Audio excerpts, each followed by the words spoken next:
ఈరోజు మీరు చూస్తే నవంబర్ 8వ తేదీన స్టార్ట్ చేసింది డిసెంబర్ 21 వరకు, అంటే దాదాపుగా 43 రోజుల పాదయాత్ర. మీరందరూ చూసుంటారు. తెలుగుదేశం పార్టీలో చంద్రబాబుకి ఇక్కడ బ్లాంబాస్ట్ అయితే ఒక్కడొచ్చిన దాఖలాలు లేదు. ఆయన్ని జైల్లో పెడితే ఒక్కడు కూడా పాదయాత్ర చేసి ఆయన్ని విడిపించమని అడిగిన దాఖలాలు లేదు. నాకు ఆ జబ్బు ఉంది, ఈ జబ్బు ఉంది, నించోలేను, కూర్చోలేను, పడుకోలేని ఏడ్చి బయటకు వచ్చాడే తప్ప ఎక్కడ కూడా నిజం గెలుస్తుందని, గెలవాలని వాళ్ళ ఆవిడ పాదయాత్ర కూడా మానేసిందంటేనే మీరు అర్థం చేసుకోవాలి. అతనికి ప్రజాభిమానం లేదు, పార్టీలో ఉన్న నాయకుల దగ్గర అభిమానం లేదు. ఇక విధి లేని పరిస్థితుల్లో భయపడి మేనేజ్మెంట్ చేస్తాడు కదా వ్యవస్థల్ని, దానికి భయపడే కొంతమంది ఉన్నారు తప్ప ఈరోజు రాష్ట్ర ప్రజలు కానీ ఇంటలెక్చువల్స్ కానీ వైఎస్ఆర్ కాంగ్రెస్లో పార్టీలో ఉన్న నాయకులు కానీ కార్యకర్తలు జగనన్నని ఈరోజు ఎలా అభిమానిస్తున్నారో మీ అందరూ కూడా గమనిస్తున్నారు. ముఖ్యంగా ఈ రాష్ట్రంలో పార్టీలకు అతీతంగా ప్రజలు జగనన్నని అభిమానిస్తున్నారు కాబట్టే 2019 నుంచి ఏ ఎన్నిక జరిగినా కూడా వార్ వన్ సైడ్ అన్నట్టుగా అందరూ జగనన్నకు అండగా నిలబడ్డారు. ఎందుకంటే చంద్రబాబు నాయుడు ప్రాతినిధ్యం వహిస్తున్న కుప్పంలో అయినా కూడా ప్రజల్ని అభిమానించి సొంత బిడ్డలుగా చూసుకొని వారికి కూడా సంక్షేమాన్ని, అభివృద్ధిని అందించిన ఏకైక నాయకుడు ముఖ్యమంత్రి జగన్మోహన్ రెడ్డి గారు. ఈరోజు మీరు చూస్తే అదే కుప్పంలో మీరు చూస్తే మున్సిపాలిటీ కానీ లోకల్ బాడీ అన్నీ మనం గెలిచామంటే అర్థం ఏంటి? జగన్మోహన్ రెడ్డి గారు అందిస్తున్న ప్రతిఫలాలు వాళ్ళు ఆస్వాదిస్తూ కృతజ్ఞతగా జగనన్నకు అండగా నిలబడ్డారు కాబట్టి. అందుకే మీరు ఈరోజు చూస్తే చంద్రబాబు నాయుడు కూడా 2 చోట్ల నిలవాలి అని సర్వేలు చేసుకుంటున్నాడు అంటేనే ఆయనకి ఓడిపోతానన్న భయం ఎలా పట్టుకుందో మనం చూడాలి. అండ్ ఈరోజు మీరు చూస్తే పత్రికల్లో, పచ్చ ఛానళ్ళల్లో వాళ్ళకి సీట్ లేదు, వీళ్ళకి సీట్ లేదు అంటారు. వాళ్ళకి వీళ్ళకి సీట్ లేదని పుల్లలు పెట్టి వాళ్ళు ఏదైనా గొడవలు పడి రాజీనామా చేస్తే మీ పార్టీలో చేర్చుకొని సీట్లు ఇద్దామన్న ఒక కక్కుర్తి తప్ప మీకు ఏమైనా ఉందని నేను అడుగుతున్నా. ఎందుకంటే ఈరోజు తెలుగుదేశానికి కానీ జనసేనకు కానీ 175 చోట్ల క్యాండిడేట్లు పెట్టడానికి ఇద్దరికి క్యాండిడేట్లు లేరు. జోగి రాసుకుంటే బూడిద, సన్యాసి రాసుకుంటే బూడిద రాలుతుంది అన్నట్టుగా ఈరోజు చంద్రబాబు నాయుడు, పవన్ కళ్యాణ్ ఒకరికొకరు రాసుకోవటం తప్ప ఏమీ లేదు. ఈరోజు పచ్చ ఛానల్కి నేను ఒకటే చెప్తున్నా, ఈరోజు మాకు జగన్మోహన్ రెడ్డి గారు లాంటి మనసున్న నాయకుడు ఉన్నాడు.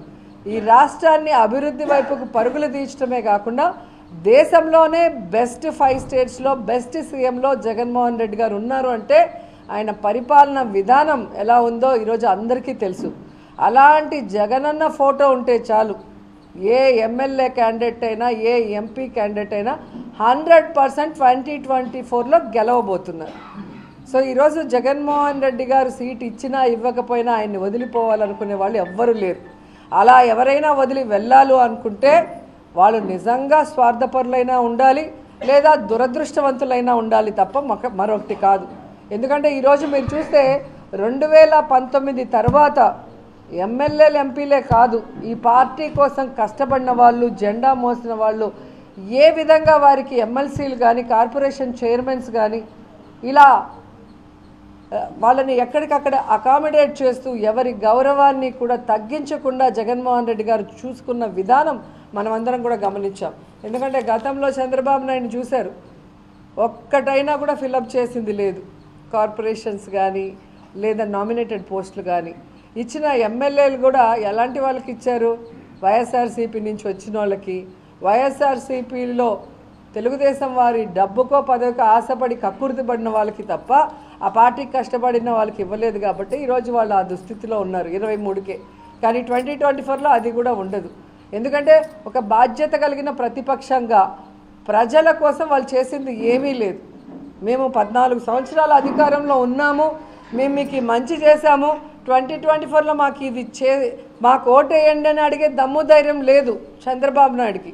నేను పార్టీ పెట్టి 9 ఏళ్ళు పైగా అవుతుంది, గతంలో పీఆర్పీలో కూడా ఉన్నాను, కానీ మీకోసం నేను ఏం చేశాను, ఏం చేయబోతున్నానని చెప్పడానికి పవన్ కళ్యాణ్ దగ్గర కూడా ఏమీ లేదు.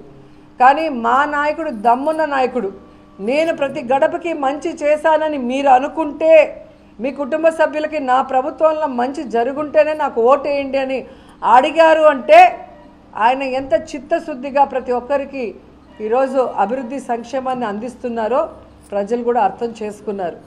ముఖ్యంగా మీడియా వాళ్ళు అర్థం చేసుకోవాల్సింది, కన్ఫ్యూజన్లు క్రియేట్ చేసో లేదా టీఆర్పీల కోసమో వాళ్ళకి సీట్ లేదు, వీళ్ళకి సీట్ లేదు, వాళ్ళకి వెన్నుపోట్లు, వీళ్ళకి వెన్నుపోట్లు అని సరదా పడుతున్నారు. సో అది కొన్ని రోజులకే మీకు బాగుంటుంది, కానీ అది ఎక్కువ రోజులు నిలవదు.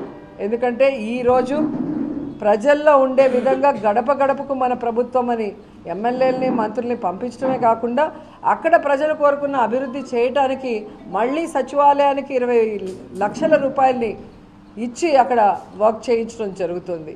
సో మేమే ఇప్పుడు ప్రతిరోజు కూడా మీరు చూస్తే మీడియాలో ఏ కాన్స్టిట్యూన్సీలో ఎవరెవరు ఎమ్మెల్యేలుగా ఉన్నారు, ఎవరెవరు ఇన్ఛార్జీలుగా ఉన్నారు, అందరూ కూడా సంక్షేమం అందుతుందా లేదా ప్రతి కుటుంబానికి వెరిఫై చేస్తూనే ఇంకొక సైడు ఆ గ్రామాల్లో కానీ ఆ వార్డులో కావాల్సిన అభివృద్ధి కార్యక్రమాలు కూడా చేసుకుంటూ ముందుకు పోతున్నాం.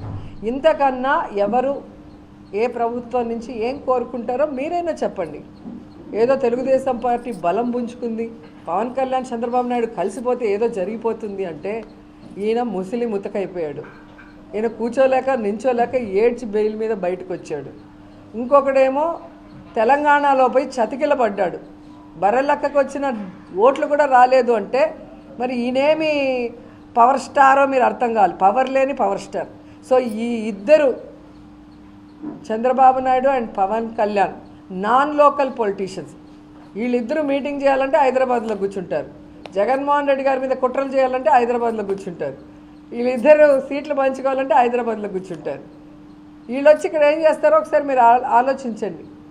ఆ రోజైనా ఈ రోజైనా ఇక్కడ పుట్టిన బిడ్డగా జగన్మోహన్ రెడ్డి గారు మన మధ్యలోనే ఉంటున్నారు, మనకు అందుబాటులో ఉన్నారు. మన కష్టాల్ని పాదయాత్రలో చూశాడు, అవి దూరం చేయడానికి ఒక మేనిఫెస్టోని తయారు చేసి ఎవ్రీ డే తన పత్రికలో పబ్లిష్ చేసి సంతకం పెట్టిన మొదటి రోజు నుండి ముఖ్యమంత్రిగా ఆయన ఇచ్చిన ప్రతి వాగ్దానాన్ని ఈరోజు 4.5 సంవత్సరాల్లో ఫుల్ఫిల్ చేశారు. సో అలాంటి జగన్మోహన్ రెడ్డి గారే మళ్ళీ ముఖ్యమంత్రి కావాలి అని చెప్పి ప్రజలు కోరుకుంటున్నారు, మేమందరం కోరుకుంటున్నాం. ఈరోజు మన రఘురాజు గారు కూడా ఎమ్మెల్సీ గారు ఇందుకూరి రఘురాజు గారు దాదాపుగా 43 రోజుల పాటు పాదయాత్ర చేసి 820 కిలోమీటర్ని పూర్తి చేస్తున్నారు. సో దీన్ని బట్టి మీరు అర్థం చేసుకోవాలి, ప్రజల ఆశీస్సులు, పార్టీ నాయకుల కార్యకర్తల ఆశీస్సులు ఎవరికి ఉంటాయో వారే ముఖ్యమంత్రి అవుతారు. అది జగన్మోహన్ రెడ్డి గారే 100%. జగనన్నే మళ్ళీ రావాలి, జగనన్నే ఈ రాష్ట్రానికి ముఖ్యమంత్రిగా కావాలి అని అందరూ డిసైడ్ అయిపోయారు. సో జగన్ గారి కోసం ఆ ఎలక్షన్స్ అయ్యి మళ్ళీ ఆయన ముఖ్యమంత్రిగా పట్టాభిషేకం అందుకునే రోజు కోసమే మేము అందరం కూడా ఎదురు చూస్తున్నాం.